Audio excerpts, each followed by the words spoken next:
This is what for thousands of years they've been teaching people. From very young to very old, teaching us the greatness of Allah. If we are not understanding, they're not teaching you the greatness of Allah, then what's the use of you going up 5 times a day saying Allahu Akbar? You're not saying Allahu Akbar because you don't know what is Allah and what is Akbar. You don't understand the greatness. That time you can stand up there and you're going to say Anahu Akbar, I am the greatest. Because if this is what they're teaching, you are the greatest, you are the best, have fun, fulfill your pleasures, your desires, you are the... Then you start worshipping yourself. You see, nothing in creation is claiming to be a Lord. Not even a shaitan is claiming to be a Lord.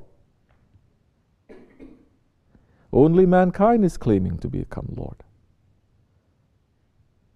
The ego that Allah has created, that is put in us, claiming itself to become Lord. It hasn't changed. If mankind has been here for 7,000 years, that hasn't changed. And the minute that we understand that that ego, that we must fight against it, that's the time you start worshipping to your Lord. To fight against the ego, that becomes worship. That becomes the highest worship. Then that time, we will not be amongst those that Hazrat Ibn Arabi is saying, the Lord that you just worship, it is under my feet.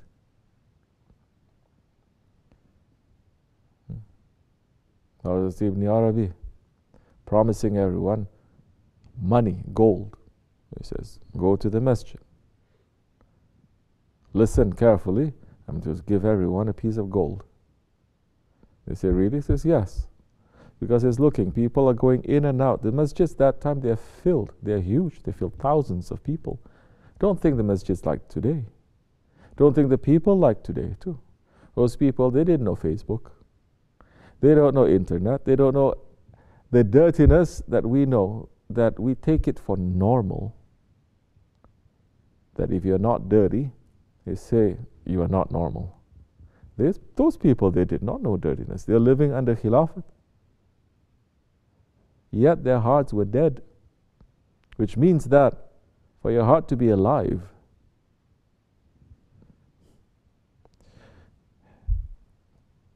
it is not just having the outside form of Islam.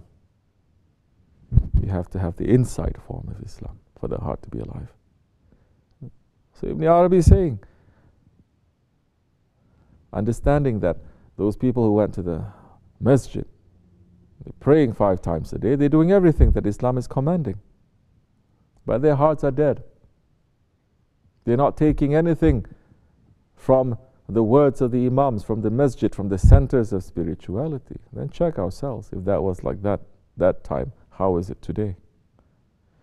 So one day he said to them, go to the masjid, listen carefully. If you do that, I'm going to give you a piece of gold. So everybody went to the masjid that time, saying, Sheikh is going to give us gold. After it was over, they came to him. He was standing outside in a square. They said, where is our gold? You promised us the gold. They said, did you go to the masjid? Yes. Did you worship to Allah? He says, yes. Then the Lord that you just worship, it is under my feet. They didn't understand him because people, their hearts are dead. They cannot understand. They're sealed. Simplest thing that some intelligence person can understand, because that intelligence is coming from faith. The intelligence is saying, no, there is something, there's a meaning behind this. There's a meaning behind this. There's a meaning behind this. They don't, because their hearts are dead. They say, the Lord that we just worship, meaning we went to the masjid, we prayed to Allah, and they say, Allah is under my feet. They say, you are kafir. And they jump on him and they killed him. But what was he saying? You came to the masjid for gold. That is what you were worshipping. So that is the Lord you're worshipping, not Allah. And that Lord that you worship, it is under my feet.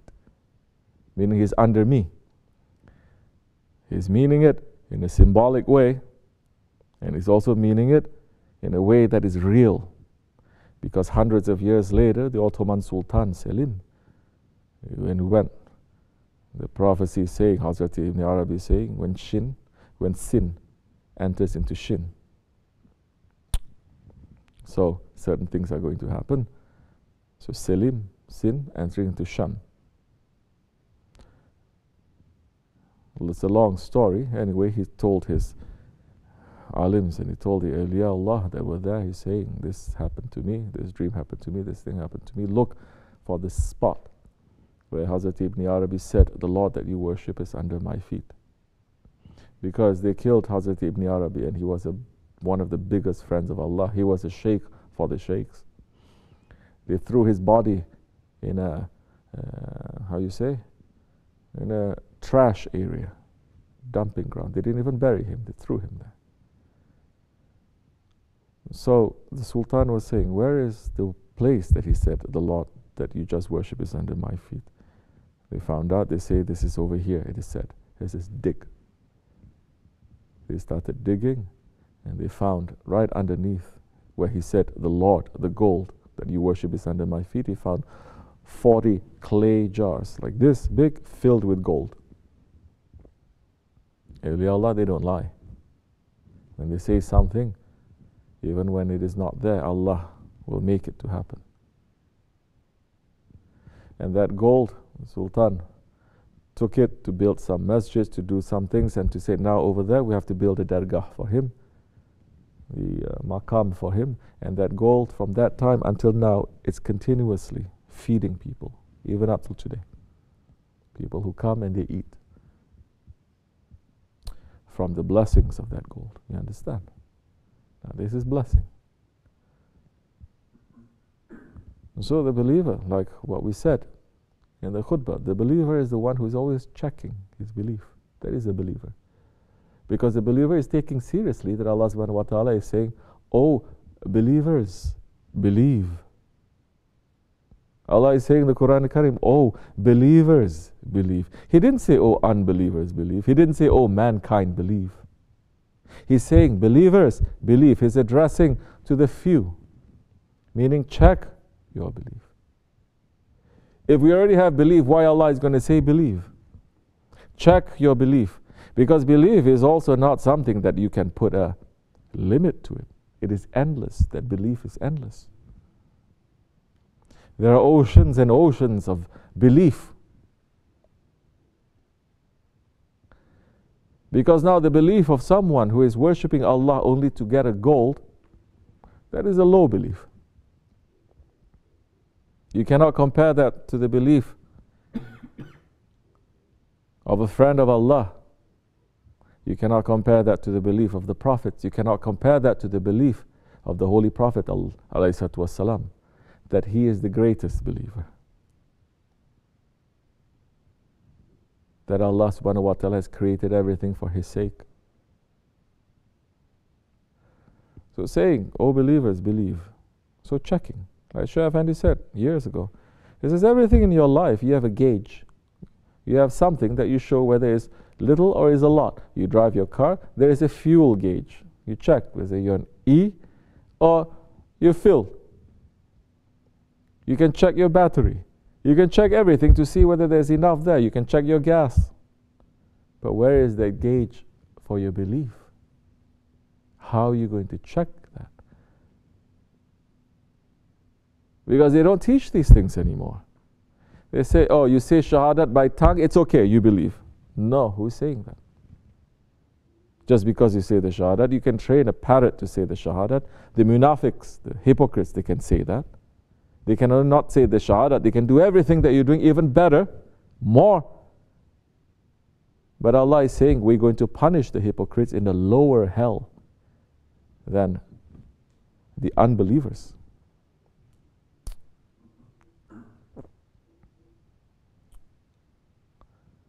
So now, we have to check that. How are you going to check? Where is that gauge? How are you going to check? How are you going to check your health? How are you checking your health? With a doctor. You may say, I check my health to see if I'm okay or I'm not okay. So many people, they're so healthy all their lives. They eat good, they do everything properly. They go to a doctor just for routine checkup. The doctor says, you have cancer. May Allah protect us and not test us. Correct or no? They think there's nothing wrong with them. Suddenly they say it's there. So you cannot go by your own head too, to see whether you're okay or not, whether your belief is there or not.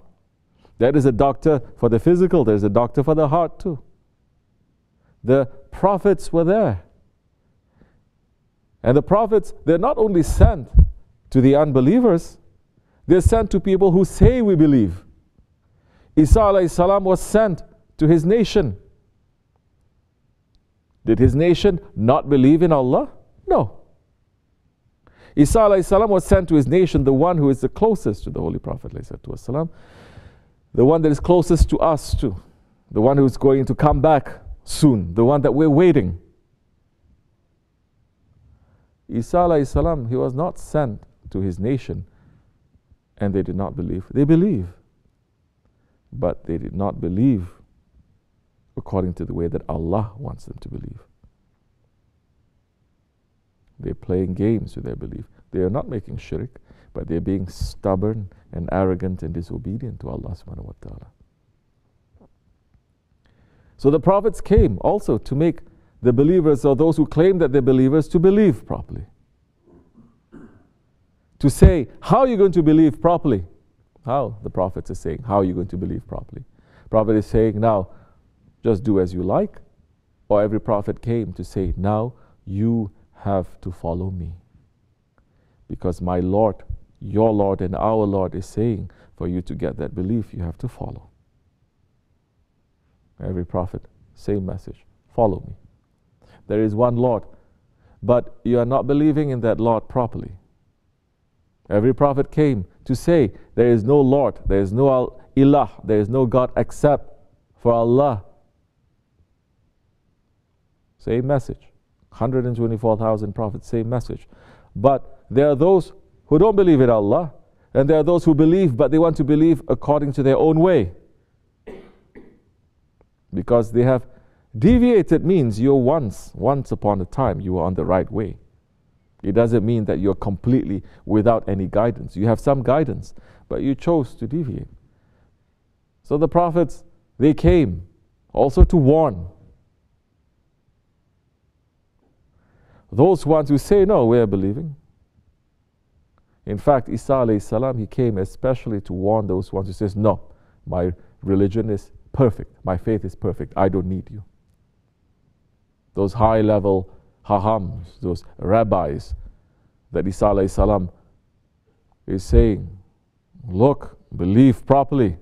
Leave your ego. Leave your stubbornness. Believe in Allah properly. And they ran to kill him.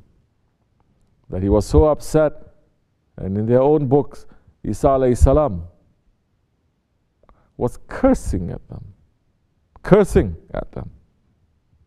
Very bitter words he was cursing at his own people. Those ones who are claiming we have the highest faith. He says, because whatever that you're believing, it is not the way that your Lord wants you to believe.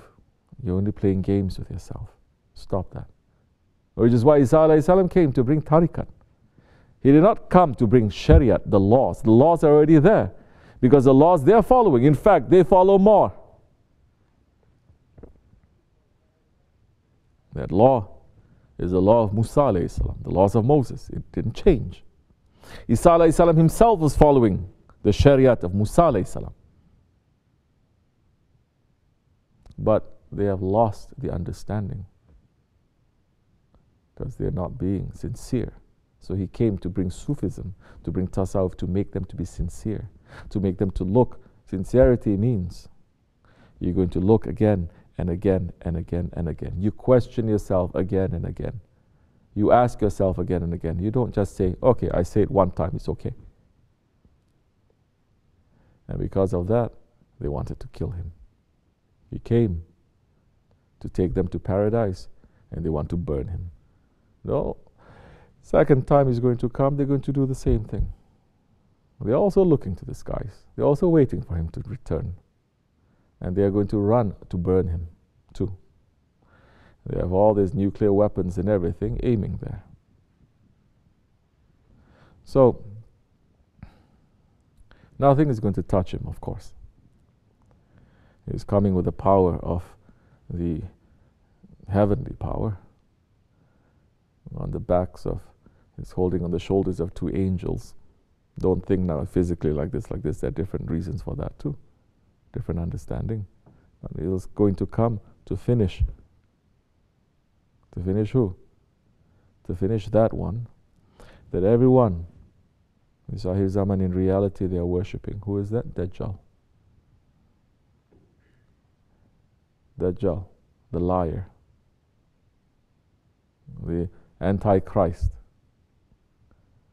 The one who's going to make confusion. Everyone is worshipping that because everyone wants to be confused. They say this confusion, it is better than clarity. We don't want truth and falsehood. We want everything to be gray. Everything is okay. No rules, no laws.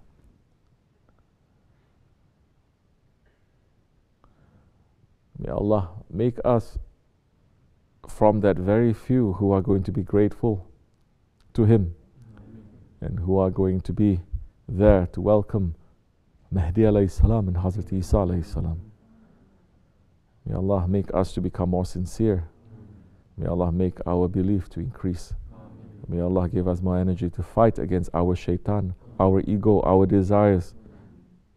May Allah subhanahu wa ta'ala forgive us and make us to become more grateful ones to Him, inshallah, for the sake of the Holy Prophet ﷺ, for the sake of our Shaykh, SahibulSaif, Al-Fatiha.